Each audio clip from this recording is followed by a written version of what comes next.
salaamaaleykum internetu Open TV maa ngi nuyu ku si nekk si turam ak santam tey nag dañoo ñëwoon si commune bi ñuy wax Gueule Tapée Fass Colobane ñu nekk fii si Fass ñëw fii si événement boo xamante ne moom la maire bi ñuy wax Ousmane Ndoye.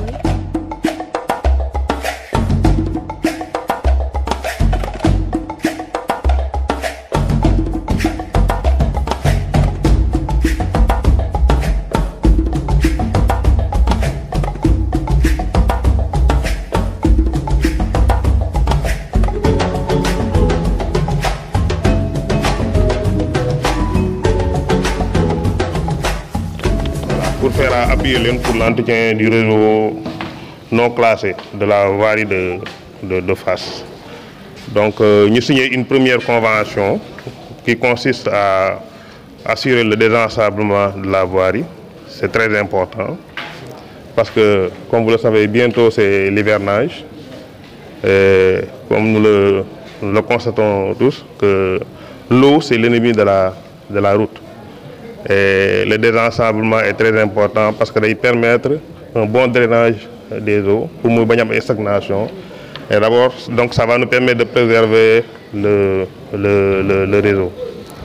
Donc, convention que signée, c'est une convention qui fait assurer la prise en charge de 66 agents, donc 3 coordinateurs, 2 superviseurs et 60 agents qui seront sur le terrain, qui seront répartis sur les 3 quartiers pour le désenclavement de la voirie. Il y a une partie aussi pour appuyer la commune pour l'achat du matériel de désensablement. Donc pour ce premier partenariat, nous allons aller jusqu'à la fin de l'année. Donc c'est une convention qui nous permet de fin janvier. Après, à la suite, en fonction des résultats qu'on aura, on va regarder ce que le FERA peut faire pour la commune. Je vous remercie. Ce que Saho a dit, nous remercions nos amis du FERA. C'est pour juste dire que certainement l'île des fois inscrire l'UNEC. Saho l'a dit, nous sommes dans une dynamique de phase émergente à l'instar du PSC. Donc, comme vous le savez, je pense que le désensablement, les communes propres, c'est le ressort des collectivités territoriales. Même si on sait que les collectivités territoriales, il y a un problème de ressources. Donc, c'est dire que, entre autres choses, projet, vous êtes tombé dans une bonne commune. C'est dommage qu'il n'est pas facile de parler de sa tigritude, mais vous allez vous en rendre compte que beaucoup de choses, Mangi, qu'est-ce que ça du hall, vous voyez, ça c'est un guichet unique. C'est dans le cadre de phase émergente. Donc, l'île, il faut beaucoup de 4 composants projets, notamment la valorisation du capital humain, ce que vous êtes en train de faire pour la main-d'œuvre locale, mais également pour l'autonomisation de ce capital humain. Comme vous le savez, la priorité des maires, c'est le cadre de vie. Aujourd'hui, c'est imminent à Dakar, le réseau d'assainissement qui date de 1963. S'il pleut, mélangé avec les eaux pluviales, ça incommode la circulation des personnes et des biens. Donc c'est pour vous dire que vous êtes vraiment dans un cadre, c'est sûr que qui va évoluer. Les dispositions sont là. Avec le leadership du maire, c'est ça la vérité aussi. Hier seulement, il était en vidéoconférence à travers le monde par rapport à ce projet Fass émergent. Donc, M. Diagne, soyez les bienvenus. Je sais qu'entre autres protocoles, entre autres contrats, nous allons travailler ensemble pour introduire M. le maire. Je vous en prie. Ce Lébou-là aussi, on a eu un petit entretien tout à l'heure, un entretien de Lébou, mais c'est un Lébou galet. On a copté un diallo, on a fait un Lébou. Et tout ça pour que nous sommes tous ensemble pour faire rek moo tax ñu ko toog fii projet bi bu ñëwee ba fii ñiñ ko jox ñu ŋànk ko dañ ci war a profiter parce que kii li mu wax dama bëgg ngeen jàpp ci lenn mooy janvier dañ koy évaluer soo leen deful ni ngeen war a defee bu janvier ñu effacer projet bi c'est pas ça soo leen defee li ngeen war a def ñu yokk ko xëj na mu demee neneen kon nag su demee yéen la bu demul yéen la war ngeen góorgóorlu ba lii mu néew mu bari muy seen taranga ngeen jàpp ko nag mooy boole ko ak Pastef boole ko ak fulla boole ko ak fayda ñu xam ne lii ñu leen jël bëgg ngeen ko parce que li gën a bon mooy di liggéey ci loo bëggul mu nga bëgg liggéey bi ngay def pour mun a la amal njariñ bon bëgg leen seen liggéey ku ci dem ba gis ni bëggatu ko it na am ngoru ñëw ni di ngeen ma ko yéene woon bëggatuma ko nañ fa dugal keneen man foofu laa leen di ñaax bon nag doole juñ ci war a def pour jàppale leen ngeen dem incha allah dañ ko def duñ leen bàyyi benn yoon parce que ñëpp doomu Gueule Tapée Fass Colobane donc yéen waa Gueule Tapée Fass Colobane yéen a moom projet 63 personnes war na mën a dem 200 personnes 200 personnes nag pour mu doonaat ko dafa fekk 63 yi liggéey ko ba ñu xam ne war nañ ko yokk ba leneen ñëwaat ci dolli loolu nag ci seen loxo la nekk nekkul ci suñu loxo nekkul ci loxo jaañ dana natt nag bu natt jotee su ci nangul mu ne li ma natt baaxul wut leen ba góorgóorlu leen ba waxaat leen ko ba bu ñuy natt mu baax parce que kudd gi ñuy nattee yéen a ko yor man nag dafa am leneen jaañ dama ci intéressé yéen a ma jox document bi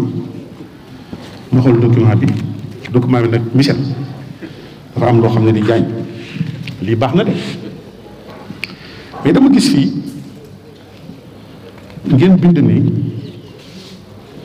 tali yi ñuy defaraat sax da ngeen ciy bokk parce que da ngeen convention ak AGEROUTE te bénéficiaires yi AGEROUTE boobu la pour jox ko doole direction des routes la jox ko doole direction des transports routiers mais da ngeen mujj nekk collectivité territoriale sa buntu kër papa yow sa buntu kër papa waxal waa foofu ñu jóg ci gis nga ni mu mel tali boobu ñu tuddee FA12 te ñu am ci coow lu nekk di ko toppatoo AGEROUTE bu dégg bëccëg waaye jóg leen ci ndax ñu defar ko l'entreprise à qui on avait confié ça a failli ñu jóg leen ci parce que nawet baa ngi ñëw tali boobu wax ju nekk ñu ngi ko ciy wax te yéene lañ ci dugge woon dem liggéey ci ak AGEROUTE sur instruction de l'autorité mais un manque de moyens je ne sais pas ce qui s'est passé en tout cas ça fait que tali bi continué wul yéen nag comme yéen da ngeen am fonds routier Samba ngeen jàpp ci loolu bind leen lettre tey mais gannaaw lii merci ñu ngi leen di remercier bu baax parce que loolu moo jaar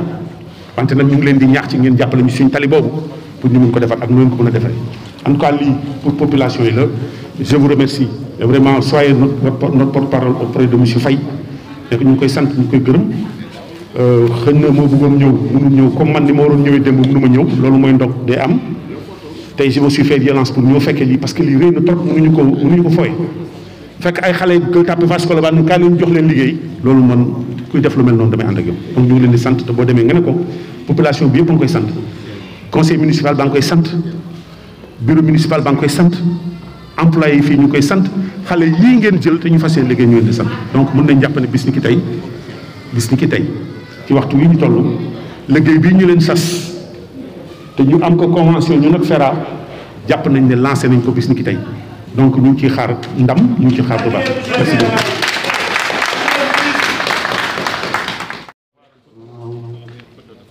monsieur le maire naa wax ma ci mu fal la ministre de l'emploi waaw ndax ñu ngi ci loolu bi am ci taxawaay yi waaw loolu moo ci sama xarit la dinaa ko sama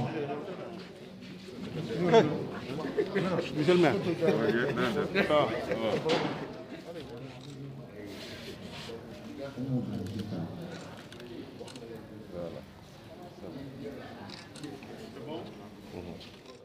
Monsieur, pouvez nous dire à quelques mots de cet événement? Oui, on était en train de lancer officiellement la convention que nous avons signée avec le FERA, le Fonds d'entretien routier, pour le nettoiement, le désensablement des rues de Gueule Tapée Fass Colobane. C'est un projet qui va prendre en charge plus de 60 jeunes de la commune avec du matériel adéquat pour passer au désensablement des rues en prévision de l'hivernage et puis une opération qui va continuer jusqu'au début de l'année prochaine. On évaluera et si on estime que c'est quelque chose qui devrait continuer, on le continuera. Voilà. Monsieur, qu'est-ce que vous pouvez dire pour la commune de Gueule Tapée Fass Colobane à travers de cet événement? Oui, c'est-à-dire que nous sommes très contents que les enfants de la commune soient engagés, qu'ils soient rémunérés, qu'ils puissent participer dans la vie avec un salaire, un travail et un bon salaire. Ça, c'est une fierté pour nous, parce que nous, ce que nous cherchons, c'est d'abord l'environnement, la satisfaction de nos populations, leur bien-être. Maintenant, si on arrive à trouver des emplois aux jeunes, c'est tant mieux. Aujourd'hui, on a encore trouvé des emplois aux jeunes. 63 gosses, aujourd'hui, vont quitter la table du chômage. Voilà, ça c'est vraiment une satisfaction pour nous. Quels sont les avantages qui bénéficient les employés? Oui, les avantages de la commune, c'est la commune propre. Ça va être nettoyé partout. Les avantages des jeunes, ils étaient au chômage, ils ont un boulot. C'est un premier avantage, ils vont avoir des rémunérations. Ils vont avoir ce pour cet événement, qu'est-ce que ça consiste exactement?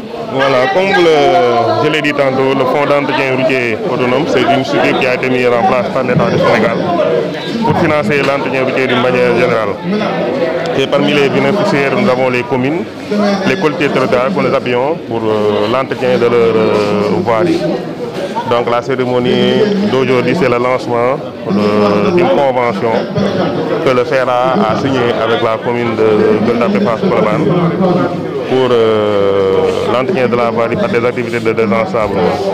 Comme vous le savez, bientôt l'hivernage s'installe et l'assainissement routier est très important. L'eau est l'ennemi numéro 1 de la route. Donc c'est pourquoi nous avons pensé qu'il faut appuyer les communes à assurer le désensablement de la voirie pour un bon drainage des eaux. Donc c'est l'objet de cette convention jusqu'en fin janvier. Donc nous allons appuyer la commune par la prise en charge des salaires des agents qui seront chargés de faire le désensablement et un appui en matériel pour faire ce travail. Merci. Vous devez signer des contrats. Contrats, nous d'ici après-midi, nous allons vous appeler. Vous allez commencer à signer le contrat demain. Maintenant, nous avons au fur et à mesure nous signer contrat. Parce que nous avons signé le contrat avant de dormir. Mais comme affaire nous demain, vous comprenez? Ça y est, donc demain à 8h, nous allons faire le table. Jumadja, Inch'Allah. L'âge, vous pouvez nous dire quels sont... L'âge, vous pouvez nous dire quels sont tes sentiments et les avantages que vous, les employés, vous bénéficiez? Avant tout, j'aimerais saluer à monsieur le maire, mais aussi saluer à l'équipe de Fass Colobane Gueule Tapée. Voilà quoi. Xam nga li tay contentement bi jitu top moy que ni encore une fois nous les jeunes du quartier, nous sommes très fiers, mais aussi nous encourageons monsieur le maire et le groupe FERA parce que tamit li ñew tay ñu tambalé ko ci bismillahir rahmanir rahim lañuy ñaan jéxalé ko alhamdulillahi rabbil alamin parce que tamit c'est pas facile non seulement d'appeler les jeunes pour qu'ils viennent bosser avec le maire comme ils le disent, y compris avec un groupe du nord de FERA ñu wara dem na mu waré ci la mu waré. Donc dañ koy délo ñukal nous les jeunes brigade de l'environnement, nous les jeunes di saluer am tamit sama chef monsieur Massaya xam nga. Moi je suis artiste, voilà quoi. Mon nom est Khama Tok sama côté musique. Ouais la may way defal may. So many times we get love me so. Monsieur Ousmane Ndoye amuñu sa fay for life. Oh Fera, let's go, voilà quoi. Xam nga li dafa neex donc ensemble c'est nous dans. Ah man day wax deug yalla sante yalla rek parce que dafa am ben affaire bu ma doon wax depuis boobu ba légui. Mooy li gën a yitteel nit ñi na xale yi liggéey parce que jamono ji metti na metti goo xamante ni waratuñu bàyyi xale yi ñuy taxawaalu ci mbedd yi ñu def ñu ngi sant nag bu baax bi ñu amee maire boo xamante ni ñu ngi soucié wu ci xale yi parce que man c'est pas la première fois mu fekkee genre cérémonie bii ci biir mairie bi comme que ñun Gueule Tapée daaw ñu am chance bokk ci ren gii ñu ngi ci impliqué lu bëree bëri dañu ci jox ay tâches yoo xam ne macha allah sant yàlla la di ñaanal maire aussi yokkute rek te yii muy dugg yàlla na ci yàlla sotti ndox mu sedd ba nga xamante ni dina raw njortam di ko ñaanal jàmm ju sax ak wér ak sutura yàlla na ko yàlla defal sutura di ñaanal xale yu aussi contrat yu bees yi ñu signé yàlla na ci yàlla def jàmm ba lépp luñ ci yaakaar pour teral seen waajur ñu am ko ci di sant aussi bu baax a baax Gueule Tapée Fass Colobane ñëpp bàyyiwuñu kenn jërë ngeen jëf. lu ma la ci mën a wax bëri na bëriwul te bettul kenn aussi parce que buñ ne Fass émergent rek ëmb na commune bu Gueule Tapée Fass Colobane yëpp chance bi ñu am mooy bi ñuy def choix ci out maire pour mu diriger commune bu Gueule Tapée Fass Colobane ñun ñoo defoon choix bi dañu miser woon ci koo xam ne bu ñëwee suñu xaalis daf ñuy leer ne du ko sàcc benn koo xam ne am na teraangam ba pare beneen bi mu nekk visionnaire mu am wërsëgu am carnet d'adresse wu ubbil ñu commune bi pour que nit ñi mën a ñëw ñu seetlu ne ci commune bu Gueule Tapée Fass Colobane en tout cas bépp projet boo xam ne moom la état am ak collectivité territoriale yi rek fii lañ koy démarrer boo génnee hôpital FINEAP ni ñuy defaree hôpital bi bërki démb FINEAP ci dons yi nga xam ne moom la ñu maye ceeb yi 95 millions ñu gis ne lépp loo xam ne mi ngi tourner autour de Gueule Tapée Fass Colobane rek ci projet mi ngi dox tey bu ci projet FERA bi ñëwee raccordé wu dafa fekk suñu ndaw yi commune am capacité intellectuelle wul jóg taxawal seen commune ba projet bi fekk si leen si c'est un plus am nañ ci mbégte mais li ma ci gën a jàpp mooy li maire bi wax dina leen di évaluer fii ak 3 mois bu ñu leen évaluer mu rafet mu baax ñu ne baax na yéen la bu ñu leen évaluer baaxul ngeen xam ne yéen a liggéeyul kon man loolu rek laa am lu ma ciy wax may ñaax nag waa Gueule Tapée Fass Colobane ñu jàpp lii parce que ñun ñii tey ay chef de service lañu mais projet bu mel ni lañ démarré woon ak AGETIP en 97 donc nekkoon ci di bale mbedd yeeg yooyu ba fi ñu toll tey ji ñoom nañu jàpp xëy na tey fi ñu toog taxaw ëllëg ñun d'ici 10 ans bu ñu demee ñoom ñoo ñëw remplacer ñu loolu am lu ma leen merci beaucoup rek parce que comme ni ko ñëpp waxee ah xewal la quoi parmi xewal yu bëri yi fi am quoi. Bonjour. Donc am nañ yaakaar ne ak projet bi commune bi dina gën a dana set occupé wu réseau routier bi parce que comme ni ngeen ko xamee rek communes yi d'habitude dañu am problème d'encombrement installation anarchique mbedd day am suuf donc comme que première phase bi mooy désensablement bi je me rappelle que ñun dañ ko doon def fii yàgg na depuis 96 et cetera quoi mais comme ni ko waa FERA waxee rek d'habitude communes yi dañu am problème de koppor donc loolu moo tax yu mel noonu du wéy quoi mais bu ñu amee seen partenariat pour mun a vraiment continuer loolu sant la rek sant parce que loolu mooy suñu mission mairie mooy vraiment s'occuper du cadre de vie des populations xam nga proximité bi administration de proximité tey ji mbedd bu amee problème bu amee ndox bu amee saleté bu amee ordure population yi seen premier réflexe mooy nañ dem ci maire donc bu ñu amee lu mel ni sant rek et puis également xale yi am fu ñuy jàpp du point de vue main d'œuvre locale xam nga loolu aussi sant yàlla la quoi waaw di remercier FERA di remercier jeunes yi di remercier également le maire parce que aussi lii yëpp moom moo ko waral quoi son leadership comme ni ñu ko waxee rek leadership donc bu loolu amee aussi il faut que ñu sant ñëpp vraiment di rafetlu cérémonie de lancement. merci beaucoup monsieur. internautes bu Open TV tey nag lii ñu leen indi woon ci commune Gueule Tapée Fass Colobane ñu gërëm ñëpp di sant ñëpp wasalaam.